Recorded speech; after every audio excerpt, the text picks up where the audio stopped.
Hello everyone, this is Brother Benson Media. Today I'm glad to host a youthful leader from Kisumu County. Let me take this opportunity to give him so that he can introduce himself to our viewers. Then from there we'll pick it. Thank you, Ben, for having me in your show. The only independent MCA in Kisumu County. Every member in the Kisumu County Assembly was elected with ODM as a party. And being one person, you realize that you have to operate with a party because you can't operate alone. So with that, we've been working together with all the members, because in the assembly we never look at people differently, maybe looking at people on party levels, but we just operate as members of the county assembly. So we've been working well. The challenges that I first saw, because initially when I went to the assembly, I was, being that I'm the only independent person, I thought that I was going to get the minority leader position. But you realize that in Kisumu County, the standing orders that we have do not allow an independent candidate to be a minority leader. And also, if maybe I came with another party as one person, it is a unique case. How do you put them on check? If you're working with them the way you're saying? What is happening, we have the county government, the executive, and we also have the assembly. It is a challenge in all the counties, I think, because you realize that being that one party is running the whole county, you realize that oversight becomes an issue, because normally you get leadership, they have their stand, that this is the party direction. So that is a challenge, giving oversight. It is not only in Kisumu County, all the other counties. Having one party that is so dominant, you realize that oversight becomes an issue, because mostly the leadership will tell us that they get directions from somewhere else. So that is a challenge, not only that being that I'm not with a party, but it is a challenge all over Kenya. But like when you are elected as an independent candidate, and your role as a state officer is to see that the services and the leadership of the county should reflect that views of the people. And if such like calls from above come, do you think it is your constitutional right to take a stand as a leader that has been elected by the people to champion that stand? Yeah, as a member of county assembly, but that doesn't mean that we get gagged. At least we always speak our mind. If you look at, if you follow all the proceedings that we have in the assembly, you realize that as members, you give the ideas you have, you give direction. But another issue that we have, having said everything in the assembly, the implementation part, because you realize that all the maybe the things that go through the system in the assembly, at times you've given recommendations that this and this should be done, but then what happens, because you try to oversight, it takes years, it takes months, and there's nothing. So there's some gap at times when you want to follow. You realize that yes, as an assembly you did something that is right, but then there's a miss somewhere. There's you realize that all the reports that you give, they are not implemented at the right time. So when you look at that, did this one made you to make that decision to join the party, ODM as an independent, work with the party? No, we are working as an assembly. We are not working as a party or something else. But another issue that is there is that the assembly, you realize that all the finances that go to the assembly, they come from the executive. So you realize oversight becomes an issue, because when you don't have your own kitty as an assembly, you'll always depend on the executive. And if you get a county that is using that as a control measure, so that when you make noise, they don't give you enough resources. So you realize that it somehow acts as a control measure for the executive to the assembly. Yeah. Do you think it is time for us to look at ways in which we can amend, or as a county, we should come up with the bylaws that can protect you as an MCA, such that despite the fact that you might have different view with executive, but that money or that allocation can still come? I think there was a, if you look at the BBI was proposing, it was going to give the assembly some independence from the executive. They were going to have their own system of how the resources are allocated and how they are channeled in the assembly. But without that, it is still going to be difficult, because having funds coming from an area where you are oversighting, it's a difficult thing. But again, there was a meeting for national government, and they're also proposing the meeting that there was with the opposition and the government. They're also proposing that the county government, the MCAs, should have some fund and also some independence from the executive. When that will be implemented, you realize that a lot of oversight and quality oversight will be done. Yeah, you know, there's one thing that we've not kind of like understood when it come to collection of revenue. This constitution was borrowed from, part of it was from United States, part of it from international. You know, we did not kind of like sit down as a community or as Kenyans and come up with something that suits us. Yeah. And you find, if I'm wrong, you might correct me. When it comes to collection of revenue, when the county of Kisumu collect the revenue, where does the revenue they collect goes to? And at what point will the county of Kisumu use the revenue that they've collected, maybe to pay their workers or to run their small miscellaneous expenses? All the money that is collected goes back to the national government. Then after that, then it is shared again.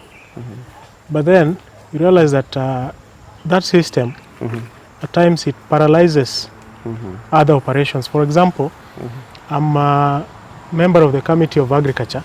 Yes. And we realized that we have machines in Kisumu County that are used for agriculture, the tractors and stuff like that. So, being that money has to be collected, then there's another bureaucracy to getting that money back. Let's say the tractor has some issues. So, when we don't want all the money to go back to the national government, what normally happens, we put it as law, or rather we come up with a bill that allows the county government to at least some percentage to be used in areas like that. Because like recently, what we did with agriculture, we realized that if you want to collect all the money, then after we wait for some time so that it gets allocated again, we realize that at times operations within the county are paralyzed. So what we've done, that is one case, some percentage of what is the county gets from plowing around the county, some percentage remains. There's a committee set, and they use that money so that operations don't stop. Okay.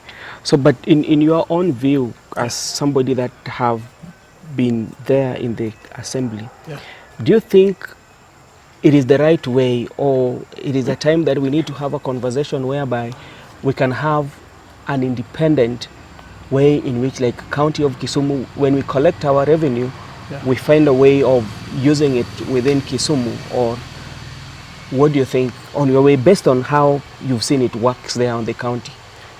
I think if we can have a system whereby at least every county can have its funds, where what you collect maybe is what you get. It can be good for some counties, but if you realize there are counties that are not that developed, if we use that system, there are counties that are going to take very long to develop. So still I see the system that we're having now as good. We only need to maybe to comb some areas so that we make it to look perfect. So, as a youthful leader who has been in the county assembly, how do you say it? Maybe if you can give overview to even those young leaders who are out there who want to join the county assembly, who are vying for those political, how is it in there? You realize that when you are elected, okay, when people are going to vote, you realize that people support you very much.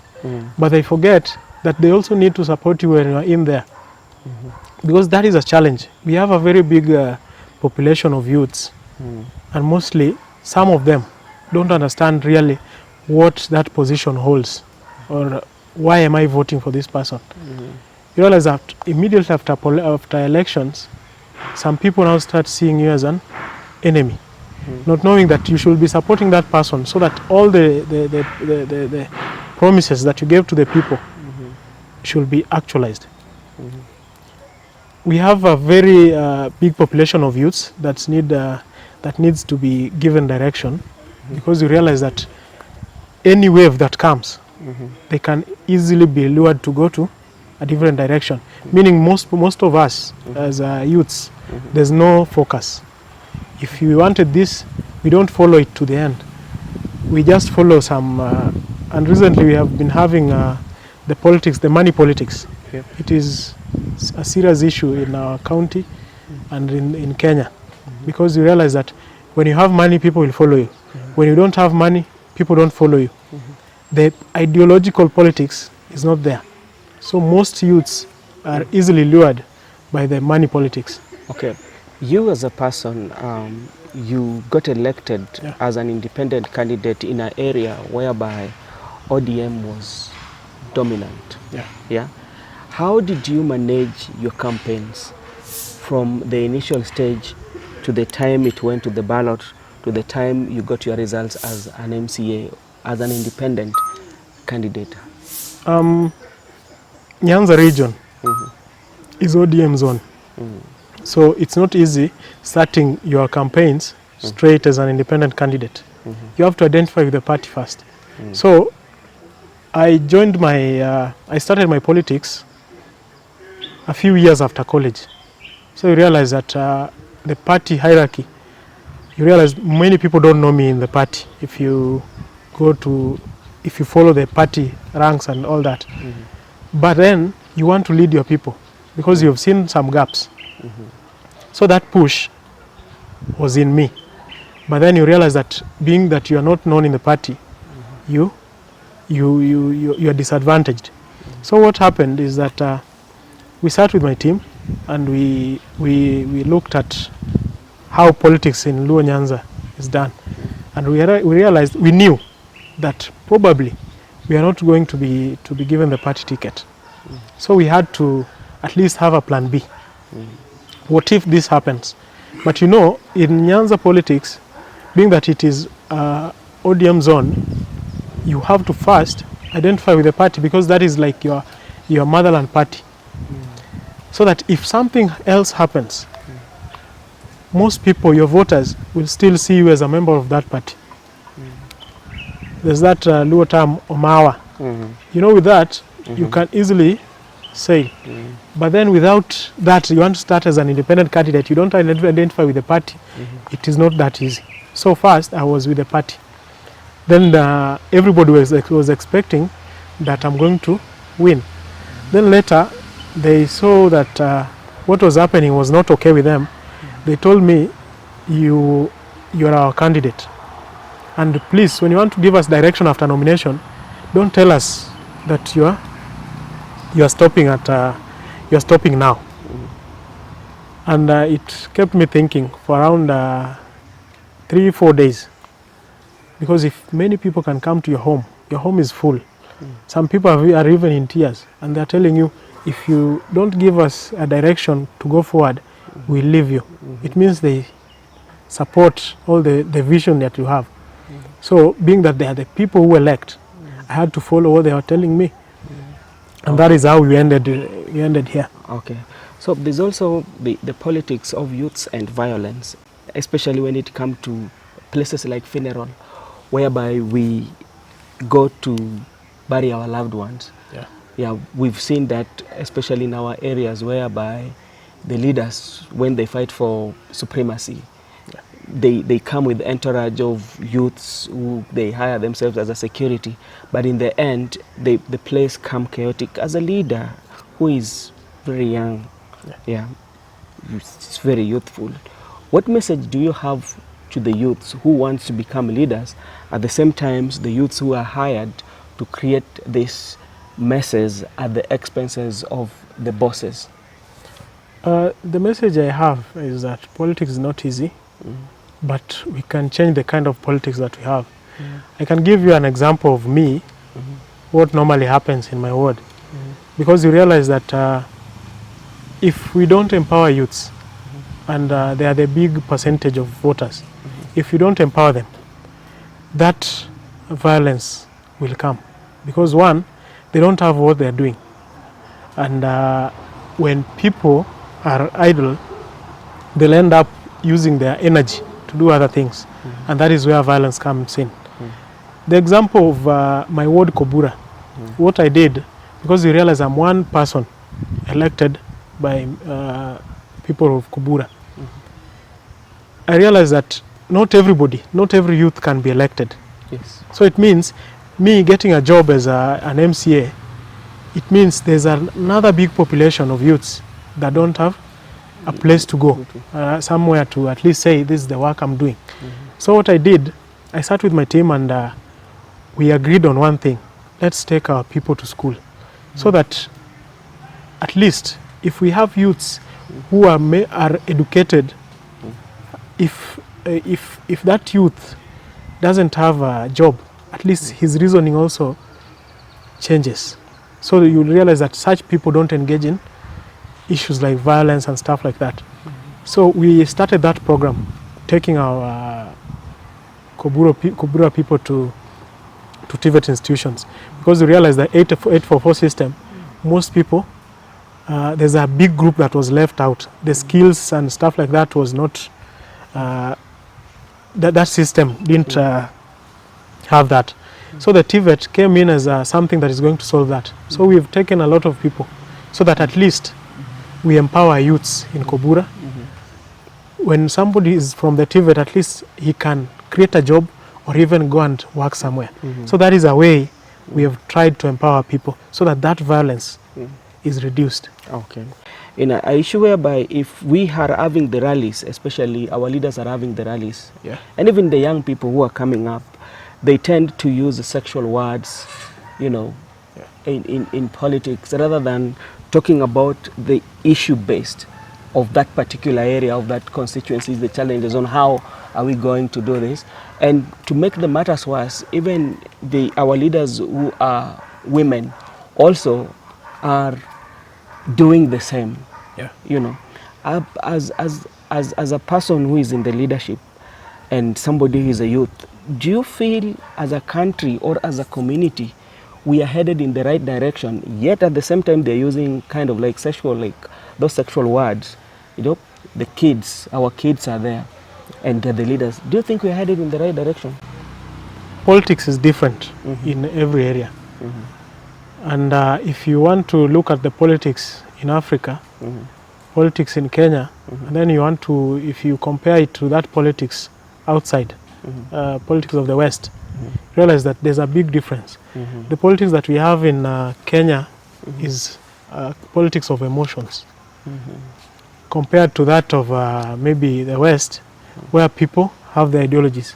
So ours is to just change that politics of emotions to politics of ideologies, because you realize that every area, most politicians look at that thing that is going to make people laugh, that thing that is going to make the audience concentrate. And in Kenya, most people use the sex words and stuff like that so that they keep the electorate happy. Because when you are controlling a crowd and you realize that there's one section that is not with you, that is the section that may cause commotion. So it has been used, and apparently that kind of politics is making Kenya go the wrong way, because we don't give politicians chance to at least show us what they have for us, so that at least it becomes politics of ideologies. Because I realized if I want to do that kind of politics, I was not going to be elected, because I'm not good at that. Yes. I wanted people to listen to me. So my kind of politics, I had to go to clans.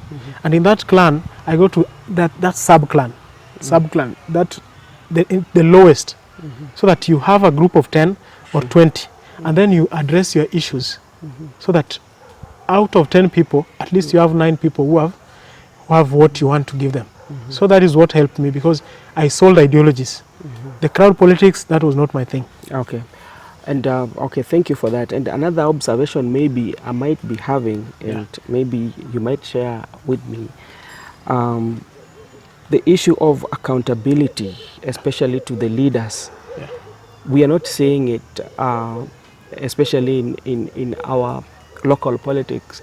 Maybe because when it comes to nomination, we find that the leaders tend to invest so much on how to get the party certificate rather than the issues that affect the people, so that when they clinch the seat, or a MP or MCA, they will concentrate so much on themselves, maybe bringing back what they use.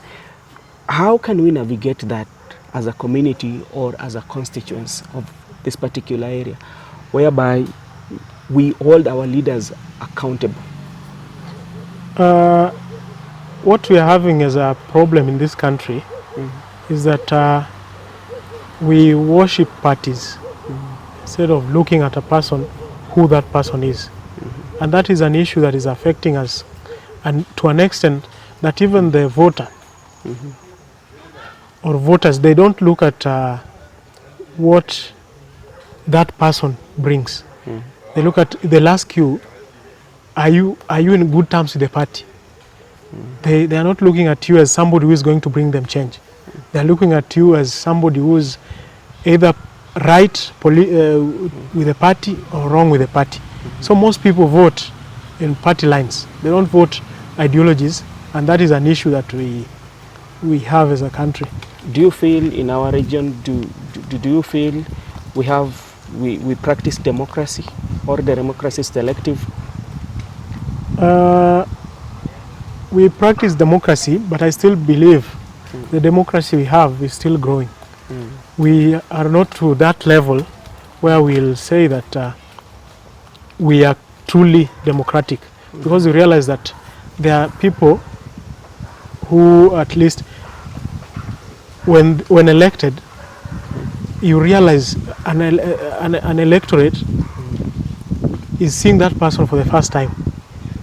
Meaning, when voting, he didn't see that person like totally. He was just looking at the party lines. So you realize that we still have we still have a long way to go. A long way to go. Yeah. Okay.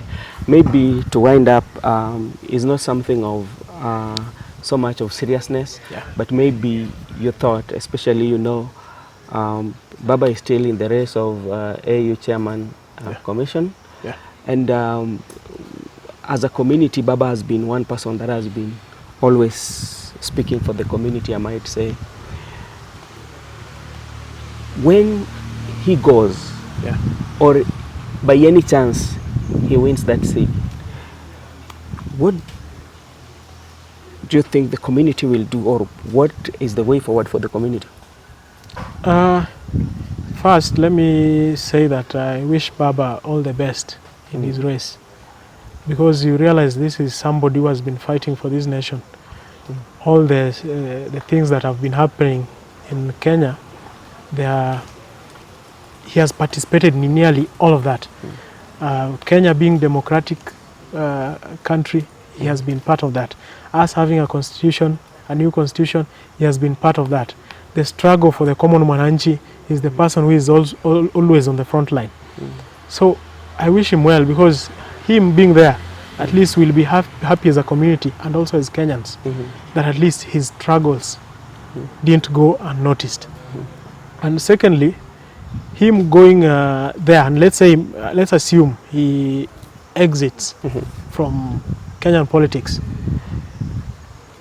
people will come, different groups will form, and we'll have somebody. For now, we can't say that there's political narrative in the Luo Nyanza will go towards maybe some direction or another. If you look at history, what has been there, people, kingpins in Luo Nyanza, they are never picked. They come from, they just build themselves. Because if you look at Raila himself, he was not the favorite of the people by that time when after Jaramogi. I think most people saw James Orengo as somebody who was going to be that vibrant and strong in national politics. And then you see Raila came and he's now the kingpin. So I'm seeing a particular a scenario like that is what will happen. We know somebody who is just somebody who is there, but he'll just some strength will come from nowhere. But in terms of electing, because we know, me and you know very well that Baba sometimes has influence the election of some particular leaders. Do you think this would be the perfect time for the voters to elect the people that they want? It is the perfect time for people to elect the people they want. But again, I said that our politics is different from the politics outside. Because the national cake, for it to be divided, we don't have a fair system. That we have to agree. Yes. Kenya is not that fair. So an area, let's say like Luo Nyanza and maybe Western region, they have to have their kingpins so that that force helps to negotiate so that development comes to those regions. Without that, we still have a long way to go. And I believe many years to come, we'll have a system whereby resources are allocated equally without looking at regions where people come from. But by now, we still need kingpins like Raila Odinga so that the national cake can be distributed equally. Okay. Maybe your last remarks to the youths who wants to vie, to the youths who wants to participate in electoral process. Maybe your last words for them. What I want to tell youths is that the positions that we have, the elective positions, they are not for particular people. Because we realize that many youths want to lead, but they fear. They see it as something that maybe comes with a lineage or something of the sort. If you feel you can lead your people and you have a clear vision for your people, just go for it. You never know, it is God telling you that I'll give you this position. You just go for it and ensure you have a clear vision for your people. Because you can go as a youth, but you don't have vision. You'll not be helping this country. But ensure you have a clear vision for your people so that when you get there, you will at least have focus, because this is something you wanted to implement and you're now doing it because you had it from the word go. So that is my encouragement to youths. Go for it. Don't assume that their positions are for people. A youth can go for president, a youth can go for MP, senator, MCA, any position in this country. Okay. My brother, thank you so much for your time, and I wish you well. And this is a conversation that we will be continue having until that time we realize what we want. Thank you so much, and may God bless you.